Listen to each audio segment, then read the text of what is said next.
দুর্নীতির শিরোমণি সাবেক DMP commissioner Asaduzzaman মিয়ার নারী লিপসা ধ্বংস করেছে পুলিশের নৈতিক মান। বিপুল সম্পদের পাহাড় গড়ার পাশাপাশি অধস্থন নারী কর্মকর্তাদের সাথে অবৈধ সম্পর্কে জড়ানোর নেশায় মেতেছিলেন বছরের পর বছর। কিছু নারী পুলিশ কর্মকর্তা পদোন্নতি, অর্থবিত্ত আর অবৈধ প্রভাব বিস্তারের নেশায় চলতেন আসাদুজ্জামান মিয়ার সাথে তাল মিলিয়ে। আসাদুজ্জামান মিয়া পুলিশের নারী অফিসারদের ডেকে নিতেন তার নিজ অফিসে, কখনো বা নিয়ে যেতেন দেশ বিদেশের বিভিন্ন জায়গায়। তাদের বাধ্য করতেন অবৈধ সম্পর্কে জড়াতে। ডিএমপি কমিশনারের মতো গুরুত্বপূর্ণ পদে বসে বছরের পর বছর করে গেছেন এমন অনেক অপকর্ম, যার সুস্পষ্ট প্রমাণ মিলেছে বেশ কয়েকটি টেলিফোন আলাপে। শোনা, তুমি মোটা হয়েছো, যেটা আমার আরো বেশি আনন্দ লাগতেছে, কারণ মোটা হলে সেক্স করতে মজা বেশি। তুমি তো আমার সাথে সেক্স করো, আমার সাথে করেছো, তো সেক্সের জন্য কি আমি ভালো না?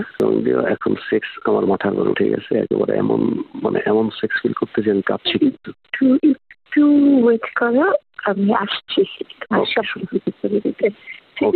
তদন্তে বেরিয়ে আসে আসাদুজ্জামান মিয়ার নানা রকম কেলেঙ্কারির ঘটনা।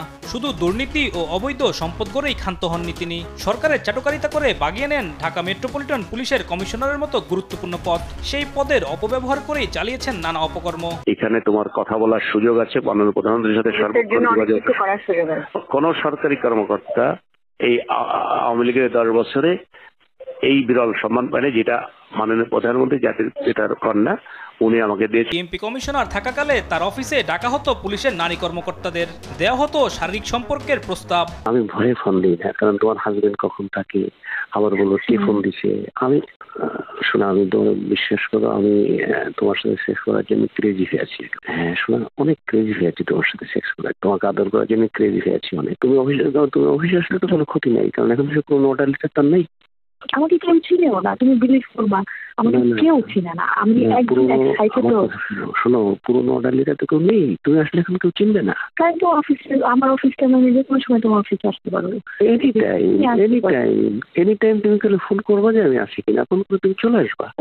ঠিক আছে। কলটাকট বলছে একাধিক নারীকে ফোনেই বাধ্য করা হতো ঘনিষ্ঠ সম্পর্কে জড়াতে।